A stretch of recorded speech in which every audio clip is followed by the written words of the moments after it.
What's up guys, it's Tom here and welcome to a brand new Liverpool transfer news video. And according to the Express and the Daily Mail and the Mirror newspapers in England, Liverpool have reportedly opened talks with Barcelona winger Ousmane Dembele for a loan deal for next season, because Jurgen Klopp believes that the former Dortmund man, he can reignite his career and he can get him into blistering goal-scoring form. Because last season, before Dembele had this injury-ravaged season that he's having this season, last season he actually scored 14 goals in all competitions, which is a very healthy return for a player who wasn't always first choice for Barcelona. And before his move to La Liga, he showed his potential at Dortmund, where he scored 10 goals and set up an incredible 21 assists in his final season for Dortmund. And yes, that was 3 years ago, but that is evidence that there is a world-class player in there that just needs to be unleashed and needs to be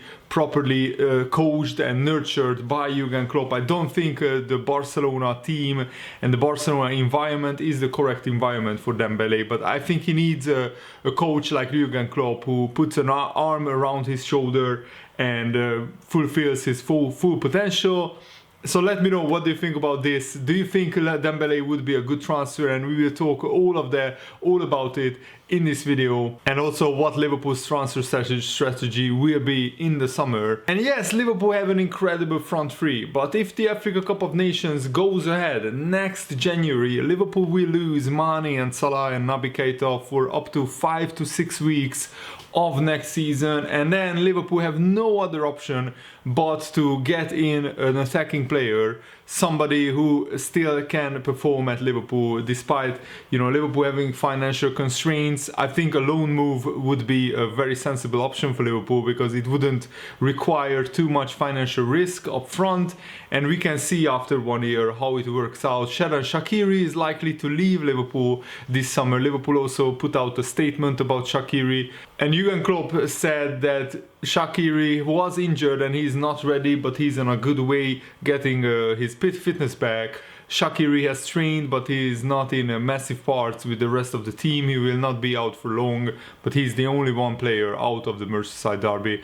And I think Shaqiri is on his way out of Liverpool, so Liverpool will definitely look for a replacement, and Ousmane Dembele would be a great replacement in my opinion. He's only 23 years old and he has all the skill sets, all the attributes required to play for Liverpool. He just needs to have the right mentality again and the right surroundings, and I think at Liverpool he would be really under no pressure actually to start every week and to perform every week.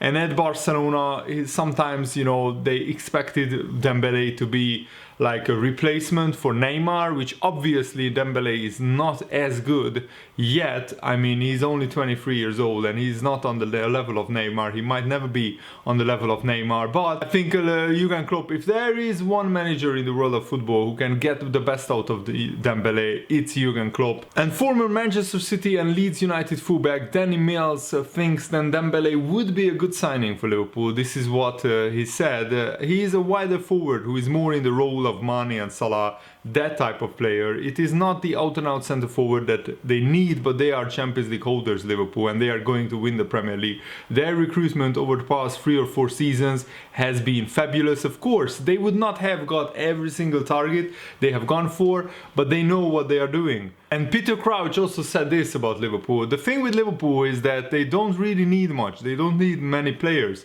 Michael Edwards, their sporting director, who I knew from my time at Portsmouth, has overseen an incredible recruitment drive. Liverpool don't just have good players, they have good characters too, and the training ground is harmonious.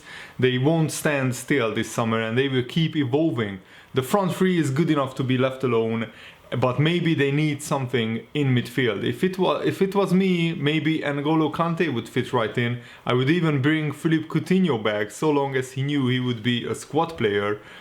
very interesting suggestions by Peter Crouch that he would sign N'Golo Kante and Philippe Coutinho, as if Liverpool have that much money right now. I mean, Liverpool, that's why we are looking at loan deals for potentially Coutinho and Dembele, because Liverpool, before the pandemic hit, we were in a very good position. Jurgen Klopp definitely wanted to strengthen the team.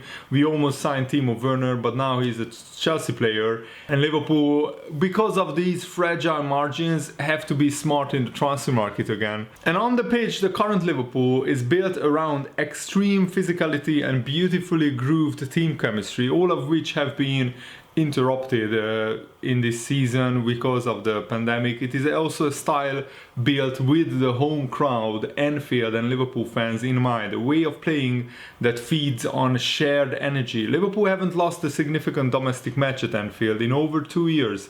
That is all part of the design, formulated within parameters that have now disappeared because there will be no home fans in the stadium, obviously, same for everyone, but how many others had cracked it to this degree? The commercial landscape has also changed. Liverpool became the best club team on the planet by playing the existing rules perfectly. Klopp and FSG have been kings of the financial fair play era, obeying the rules of engagement and exploiting their own resources better than anyone else at that level in Europe.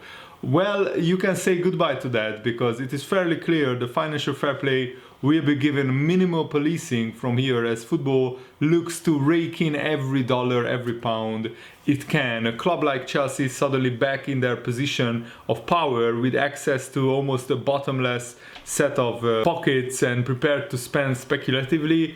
The game has changed. Will Liverpool change with it? Not so far, and rightfully so. Be true to your own self. The most Klopp era thing Liverpool could have done at a time of falling revenues, pay cuts and social division was to walk away from £200,000 per week new signing, which is Timo Werner. There will no doubt be money to spend, but success to date has arrived hand in hand with being able to read the room, and in this case the commercial management has once again followed its instincts.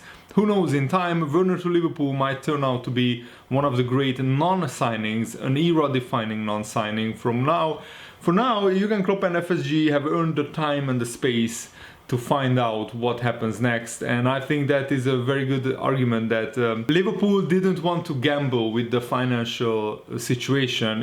We could have signed Timo Werner, we could have made it work, but Liverpool wanted to stay safe and just to see how the financial landscape evolves.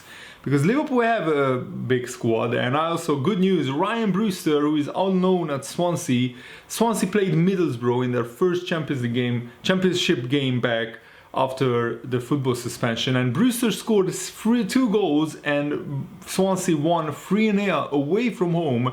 So Brewster now has quite a lot of goals for Swansea already. He's scoring like 1 goal every 2 games on average, which is pretty brilliant, even in the championship, I think. So Ryan Brewster could be an option next season for Liverpool, even if we can't bring in a big attacker. But I think we will bring in someone, either Coutinho or Ousmane Dembele or somebody like that, who can play across the front line on the right wing, on the left wing. We shall wait and see. And it has been confirmed, Rob Harris, a journalist, tweeted this out, that UEFA are relaxing the financial fair play rules due to the impact of the pandemic, including postponing break-even assessments for this season. So the assessment of the financial year 2020 is postponed for 1 season and will be assessed together with the financial year of 2021. Also, the monitoring period is curtailed and only covers 2 reporting periods, which is the financial years ending in 2018 and 19. So the 21-22 monitoring period is extended and covers 4 reporting periods, which is the financial years ending in 2018, 19, 20 and 21. And also the financial years 20 and 21 will be assessed as 1 single period. The adverse impact of the pandemic is neutralized by averaging the combined deficit of 2020 and 2021 and by further allowing specific adjustments, which is, I think, a very interesting update to the financial fair play rules. I just hope that teams like Chelsea or Manchester City won't be able to spend just unlimited amounts of money. And this proves that you still have to abide by the financial fair play rules. It is just a little bit extended, a little bit of leeway is given, which I think makes sense in these current financial climates. And Jurgen Klopp previewed the Merseyside derby by saying that he can feel the excitement around this game and the Liverpool players are ready and he is ready for the Merseyside derby. This is what he said. Yes, you can feel the excitement. I feel the intensity everywhere pretty much. From the first whistle yesterday, Wednesday, it started. So it was really good to see that we are back, that the players can go again, that some of the issues are still there. There was a lot of excitement yesterday. Around the games, it was pretty much all involved, I would say, with strange decisions, bad injuries, everything was involved. We are ready to go, but we have to be ready to face problems because there will be problems. It is like it always was. It's not new. In a football game, you have a plan for it, and in the game you have to force it through. You have to adapt to another one or whatever. It will be exciting. Look, when you analyze Everton now, you have to look as well to Napoli and any other team because Carlo Ancelotti has a specific way he wants his teams to play, and he's enough there to push that through. So it will be a football playing side. They will play as much football as we let them. We have to find challenges, win challenges, use gaps, find the gaps, all that stuff. We have to play through. We have to be 100% disciplined. We have to be full of joy. We have to stay greedy before the game and in the game and after the game. That's all what we need. The pictures we will show the boys will be from Everton before the break, obviously, but we don't know exactly.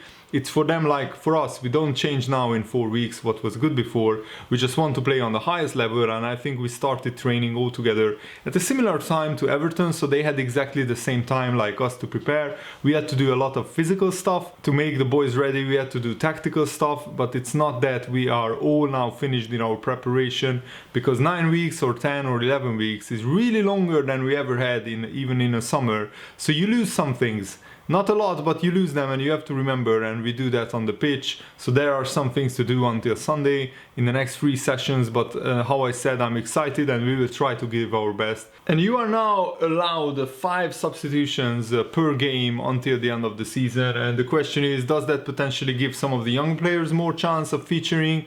To be in the squad for sure, Jurgen Klopp answered. To be on the pitch, we will see. It depends on the performance level they show. Our young lads usually looked brilliant in these 4 weeks now, really good, but it's nothing to do with a bigger squad or more opportunities to change. I heard in the beginning that clubs who are rather at the bottom of the table say there will be an advantage for the bigger teams. When you look at City last night and saw who they could change, you think, wow, they can change 5 times and still Leroy Sané is still on the bench. That's of course not too bad, but in the end, it's not about that. It's really about we can save the players as much as possible, that we can give them the rest in a time where there is no rest. We had our time off, but now it's really all in. You saw it last night. The injuries had nothing to do with the intensity or something else. What happened for the Arsenal? 2 injuries and the other one for Man City, but these situations will come and intensity will increase. The first game is the game where we all try to get used to everything in a second and then use it from that moment on. For us it's slightly different because we play Sunday, Wednesday and then have another 8-day break, which is but after that it will be unbelievably intense for us. So we need that 5 opportunities to change, and hopefully we have for the rest of the season always at least 5 opportunities to make changes. And Jurgen Klopp continued, I think the team benefited from playing at Anfield with no fans present in recent weeks. I don't really know, but we will see. Anfield is a wonderful place. We enjoyed it really a lot to be there for our 2 games and the proper session which we had there. We had to get used to these circumstances. We had to see our home ground and how it will be when we play there. We had to see the dressing room, how that will be, because everything is different, the dressing room and all that stuff. So pretty much everything has changed. You need to see that. We should not come before a game there like a tourist going, oh interesting, good solution or bad solution. So that's why we did it.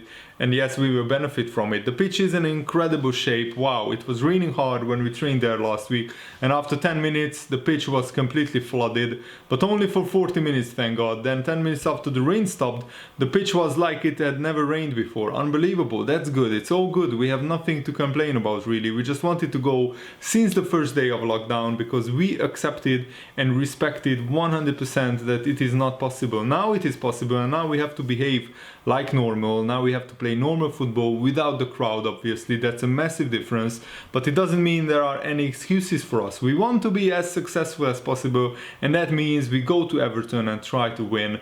That would have been difficult before lockdown and would have been difficult after lockdown. It's just difficult, and we still wanted to give it a try. What a brilliant preview by Jurgen Klopp for the Merseyside derby. I thought that you guys would enjoy that, and I think that Liverpool will have a very, very good chance of winning against Everton. But Everton will do everything they can to spoil a little bit Liverpool's season and delay winning the title as much as possible. And Liverpool had 2 0-0 draws recently away at Goodison Park. And we haven't conceded for 3 games in a row there against Everton. Let's hope we can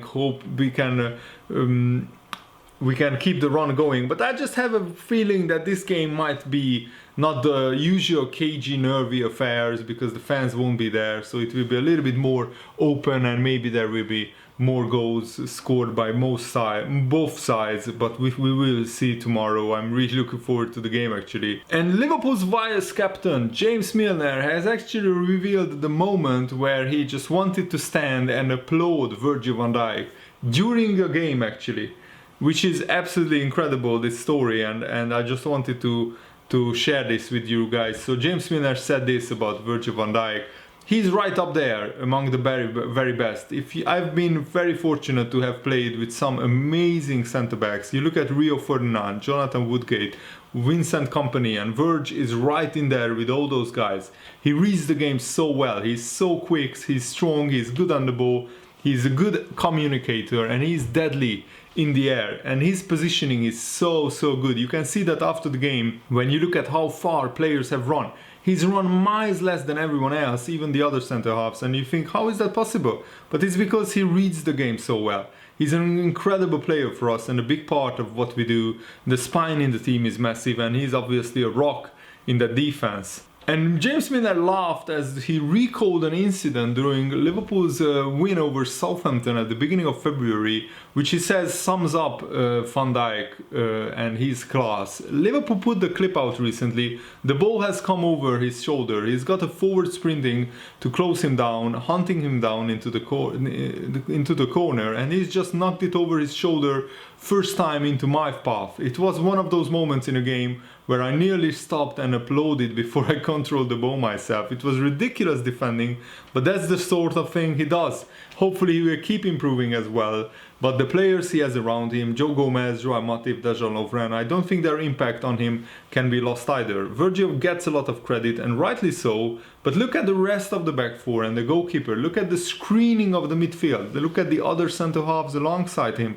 The competition is massive in the team, but really Virgil is there, and it's about who will partner him. James Milner also said this about the Everton game. I think anytime you play a derby against Everton, whether it's behind closed doors, friendly match at the training ground, or a Premier League game, with or without fans, both clubs are desperate to win.